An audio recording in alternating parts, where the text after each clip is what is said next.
Hamas masih terus bermain api, dan itulah ungkapan yang tepat disampaikan oleh Israel.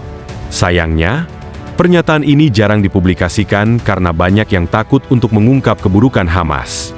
Bagi sahabat Zona Populer, jika ada di antara kalian yang ragu untuk mengungkap keburukan Hamas, silakan sampaikan pendapat kalian di kolom komentar di bawah ini.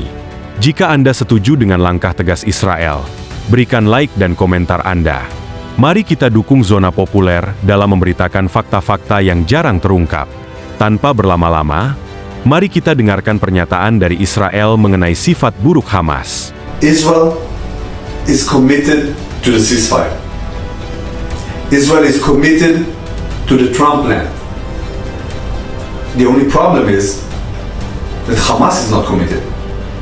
The fact that Hamas is opening fire on our soldiers, not for the first time, I remind you, they already did so.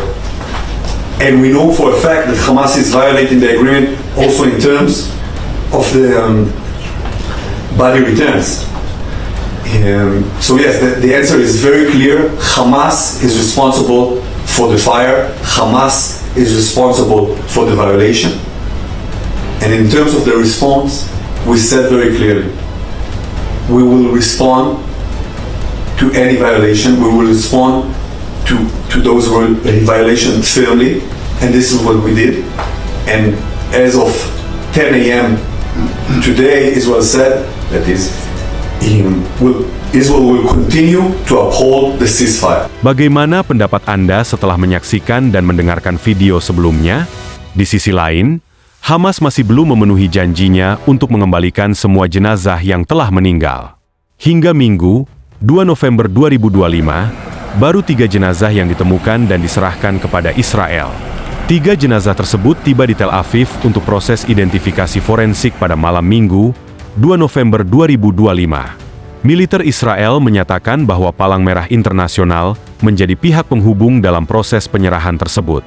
Sebelumnya, tim Palang Merah Internasional dan Brigade Al-Qassam melakukan pencarian di kawasan Sujayyah, di timur kota Gaza. Rekaman video menunjukkan anggota bersenjata Al-Qassam berada di lokasi pemulihan jenazah, bersama alat berat dari Mesir yang telah membantu pencarian selama lebih dari 1 minggu.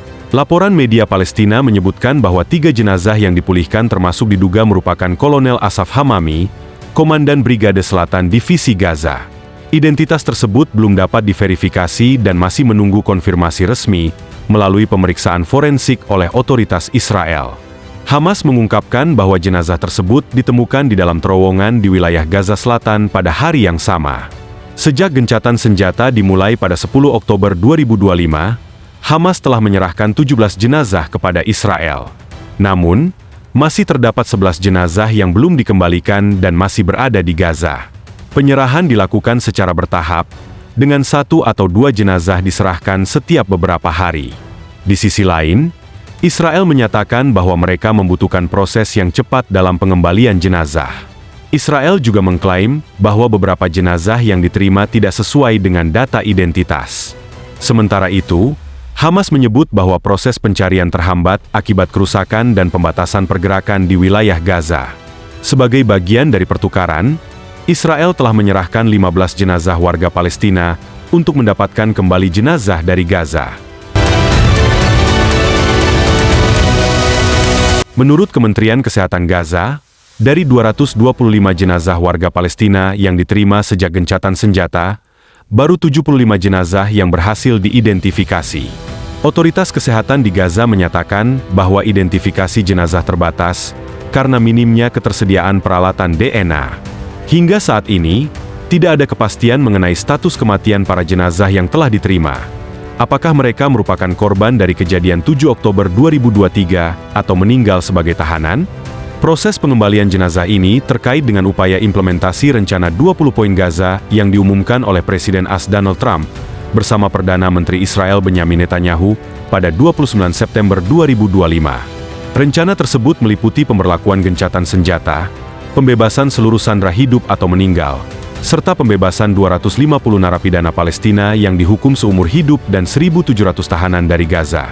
Hamas tidak memenuhi janji dan poin-poin gencatan senjata dalam proposal yang dibuat oleh Amerika. 3 minggu setelah batas waktu yang ditetapkan dalam perjanjian, masih terdapat 10 jenazah yang belum dikembalikan. Mereka meminta pemerintah Israel, Amerika Serikat, dan para mediator untuk menunda tahap kedua perjanjian Trump hingga semua jenazah dikembalikan. Pesan ini disampaikan di tengah batas waktu 48 jam yang ditetapkan oleh Presiden Trump untuk memulangkan sandera. Diketahui bahwa gencatan senjata antara Israel dan Hamas telah berlaku sejak 10 Oktober 2025. Dalam proses gencatan senjata, Hamas menyandera 28 jenazah dan 251 warga Israel. Sejak saat itu, 15 jenazah dan 20 sandera hidup telah dipulangkan. Hamas mengklaim belum dapat menemukan 13 jenazah lainnya akibat kondisi Gaza yang parah akibat perang. Namun, Israel menuduh Hamas sengaja menunda dan menyembunyikan informasi tentang lokasi para sandera. Bahkan video beredar yang menunjukkan bahwa Hamas sengaja menyembunyikan jenazah yang sudah ditemukan, yang melanggar perjanjian gencatan senjata. Untuk membantu pencarian, Mesir telah mengirim tim penyelamat dan alat berat ke Gaza dengan persetujuan Israel. Trump memperingatkan Hamas bahwa mereka akan bertanggung jawab jika gencatan senjata gagal, dan menyatakan akan mengawasi tindakan kelompok tersebut secara dekat. Hamas menegaskan komitmennya terhadap gencatan senjata dan berupaya mencari 13 jenazah yang tersisa, termasuk 11 warga Israel serta masing-masing 1 warga Thailand dan Tanzania. Namun, mereka mengaku terhalang oleh kerusakan di Gaza dan keterbatasan personel yang mengetahui lokasi jenazah tersebut.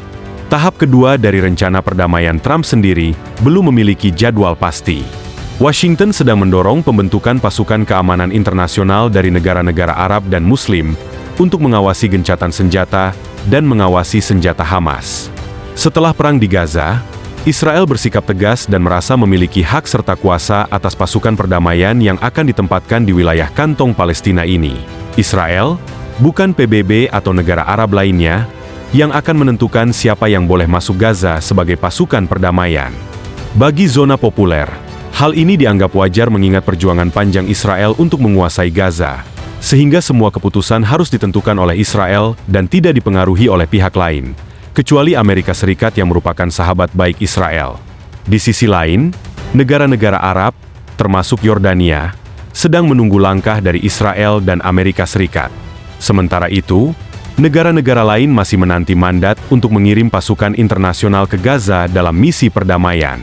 Namun, mengapa Israel seolah memiliki kuasa untuk menentukan pasukan stabilitas internasional di Gaza? Dalam rapat kabinet mingguan pada 26 Oktober 2025, Perdana Menteri Israel Benyamin Netanyahu mengeluarkan pernyataan yang memicu gelombang kritik. Netanyahu menyatakan bahwa Israel akan menentukan pasukan asing mana yang boleh dan tidak boleh masuk ke Gaza. Kantor Netanyahu menyampaikan kepada The Times of Israel bahwa mereka akan menolak pengerahan pasukan dari Turki. Pasukan asing yang dimaksud merujuk pada rencana pembentukan pasukan perdamaian dari negara-negara Arab dan Islam untuk menjaga Gaza selama masa pemulihan. Pernyataan tersebut menuai kritik karena menunjukkan bahwa Israel masih menganggap Gaza sebagai wilayah di bawah kendalinya, bahkan setelah gencatan senjata dan seruan perdamaian yang berkali-kali disuarakan. Rencana pembentukan pasukan stabilitas internasional merupakan salah satu poin dalam proposal damai yang digagas oleh Presiden Trump. Melansir dari NBC News, Menteri Luar Negeri Amerika Serikat, Marco Rubio, menyatakan pekan lalu bahwa sejumlah negara telah menawarkan diri untuk terlibat dalam pasukan stabilitas internasional guna mendukung demilitarisasi Gaza. Pasukan ini juga akan memantau kepatuhan terhadap gencatan senjata antara Israel dan Hamas. Rubio menambahkan bahwa Amerika Serikat telah mempertimbangkan untuk mengajukan resolusi PBB mengenai mandat bagi pasukan internasional di Gaza. Amerika Serikat juga telah berkomunikasi dengan Mesir, Qatar, dan Turki, negara-negara yang berperan dalam menengahi perundingan gencatan senjata antara Israel dan Hamas. Kedua penasihat senior Amerika Serikat menyebut bahwa Indonesia, Uni Emirat Arab, Mesir, Qatar, dan Azerbaijan telah bersedia mengirimkan pasukan mereka. Pertanyaannya sekarang adalah, dari mana datangnya keberanian Israel untuk menetapkan syarat bagi pasukan perdamaian? Di balik keberanian tersebut, jelas terdapat kekuatan besar yang selalu mendukung Israel, yaitu sekutu dekatnya, Amerika Serikat. Sejak awal, Amerika Serikat telah menunjukkan dukungan penuh terhadap setiap kebijakan Netanyahu terkait Gaza. Dalam isu pasukan perdamaian kali ini, sikap itu kembali terlihat. Pada Jumat, 24 Oktober 2025, saat mengunjungi Israel, Menteri Luar Negeri Amerika Serikat, Marco Rubio, menyatakan bahwa pasukan perdamaian harus terdiri dari negara-negara yang bersahabat dengan Israel. Pernyataan Rubio seolah mengindikasikan bahwa hanya negara-negara yang dekat dengan Israel yang boleh terlibat dalam misi perdamaian. Bahkan Netanyahu sendiri menyampaikan bahwa Amerika Serikat memberikan restu kepada Israel dalam tindakan mereka di Gaza selama masa gencatan senjata. Salah satu contohnya adalah saat Israel menjatuhkan bom seberat 150 ton ke Gaza di awal gencatan senjata, di mana Amerika Serikat tidak memberikan teguran.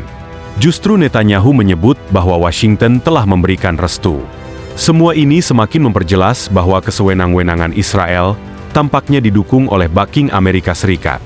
Hal ini tidak mengherankan, mengingat persahabatan antara Israel dan Amerika Serikat yang tampaknya tidak akan terpisahkan, termasuk faktor agama yang menjadi penentu. Dalam sejarah Alkitab, Israel dianggap sebagai umat pilihan Tuhan, sehingga Amerika Serikat menyadari pentingnya menjaga eksistensi Israel. Namun, bagaimana respons negara-negara Arab terhadap kemungkinan pengiriman pasukan pro-Hamas dalam misi perdamaian internasional di Gaza? Skema pasukan perdamaian yang diusung Israel dan Amerika Serikat tentu kurang diterima oleh negara-negara lain, terutama negara-negara Arab. Pemimpin Yordania, Raja Abdullah II, menyatakan kepada BBC, negara-negara Arab dan Islam tentu akan menolak untuk menjadi pasukan penegak perdamaian di Gaza. Menurut Abdullah, menegakkan perdamaian di Gaza berarti pasukan internasional harus bersenjata dan berhadapan dengan warga Gaza sendiri. Bagi Abdullah, misi tersebut tidak bermakna perdamaian, melainkan hanya mempertahankan status quo yang diciptakan oleh Israel dan Amerika Serikat. Oleh karena itu, Abdullah menyatakan bahwa Yordania dan Mesir hanya bersedia mengirim pasukan untuk melatih aparat kepolisian Palestina, agar keamanan Gaza dapat kembali ke tangan rakyatnya sendiri. Alih-alih membahas pengiriman pasukan perdamaian, Yordania justru lebih memilih untuk fokus pada upaya kemanusiaan, dengan menyalurkan bantuan kepada warga Gaza. Yordania telah mengirimkan bantuan ke Gaza, bahkan sebelum gencatan senjata ditekan. Raja Abdullah juga telah meminta dukungan dari Trump untuk misi evakuasi 2.000 anak Palestina yang sakit parah di Gaza. Permintaan itu disampaikan oleh Raja Abdullah pada Februari 2025. Sejak saat itu, 253 anak telah dievakuasi ke Yordania, dan lebih dari 5.000 anak telah dikirim ke Mesir, Uni Emirat Arab, dan Qatar untuk menerima perawatan. WHO memperkirakan masih ada 15.000 warga Gaza yang menunggu evakuasi, termasuk 3.000 diantaranya adalah anak-anak. Perdebatan mengenai pasukan perdamaian untuk Gaza menunjukkan betapa kompleksnya politik di balik upaya menghentikan perang. Israel ingin menentukan siapa yang boleh terlibat, sementara Amerika Serikat tampak memberikan ruang untuk sikap tersebut. Di sisi lain, negara-negara Arab memilih untuk tidak terlibat dalam misi yang dianggap berisiko memicu ketegangan baru. Yordania menjadi salah satu negara yang memilih jalur kemanusiaan, menyalurkan bantuan tanpa ikut dalam operasi militer.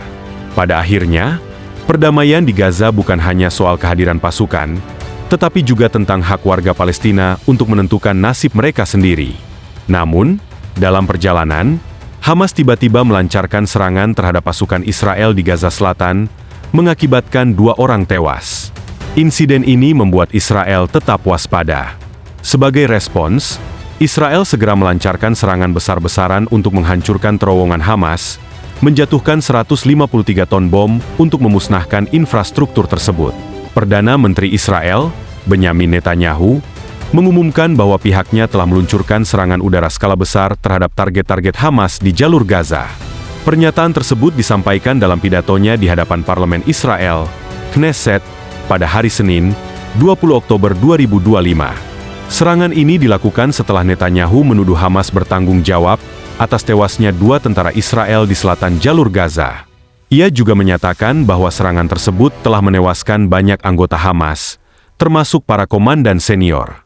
Netanyahu menekankan bahwa Israel akan tetap berada di dalam Gaza dan terus menghadapi Hamas dari berbagai sisi. Menurutnya, kekuatan pencegahan Israel kini berada pada tingkat yang lebih tinggi. Sebelumnya, pada Minggu, 19 Oktober 2025, militer Israel menuduh Hamas telah menembaki tentaranya di daerah-daerah yang dikuasai Israel di kota Rafah. Akibat serangan tersebut, 2 tentara Israel tewas, Dan sebagai balasan, Israel melancarkan serangan udara besar-besaran ke Gaza yang menewaskan 45 orang. Kementerian Kesehatan Gaza melaporkan bahwa total 80 orang telah tewas akibat serangan Israel sejak gencatan senjata mulai berlaku pada 11 Oktober 2025. Sudah 10 hari sejak gencatan senjata antara Israel dan Hamas diberlakukan, namun tanda-tanda rapuhnya perdamaian mulai muncul. Harapan akan ketenangan perlahan berubah menjadi kekhawatiran setelah serangkaian insiden kekerasan kembali terjadi di Gaza. Kedua pihak saling menuduh melakukan pelanggaran, sementara tekanan dari komunitas internasional terus meningkat untuk menjaga kesepakatan tetap berjalan. Hamas, yang dianggap belum sepenuhnya melemah, membuat Israel harus tetap waspada. Kekerasan yang kembali pecah di Gaza pada Minggu, 19 Oktober 2025, menunjukkan betapa sulitnya menjaga perdamaian. Israel dan Hamas terus saling menuduh melanggar kesepakatan, sehingga kepercayaan di antara mereka semakin menipis.